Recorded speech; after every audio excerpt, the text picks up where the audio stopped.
మరాఠా సామ్రాజ్య స్థాపకుడైన ఛత్రపతి శివాజీ మహారాజ్ తరువాత రాజ్యాధికారాన్ని చేపట్టి మొఘలులను సమర్థవంతంగా ఎదుర్కొని పరిపాలించిన ఆయన వారసుడు సంభాజీ మహారాజ్.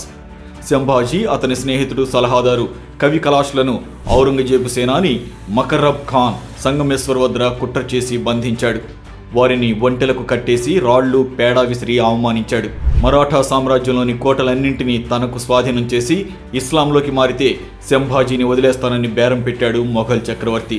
తన కంఠంలో ప్రాణం ఉండగా మతం మారనంటూ శివుణ్ణి కీర్తించాడు సంభాజీ. దాంతో వారిని 40 రోజుల పాటు జైల్లో ఉంచి చిత్రహింసలు పెట్టారు. కనుగుడ్లు గోళ్లు పీకి దారుణంగా హింసించి చంపేశారు.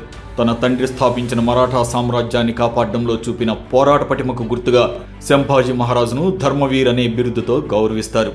పూర్తి వీడియో కోసం డిస్క్రిప్షన్లో ఉన్న లింక్ను క్లిక్ చేయండి. ఇలాంటి మరిన్ని వీడియోస్ కోసం హిడెన్ ఫోల్డర్ యూట్యూబ్ ఛానల్ని సబ్స్క్రైబ్ చేసుకోండి.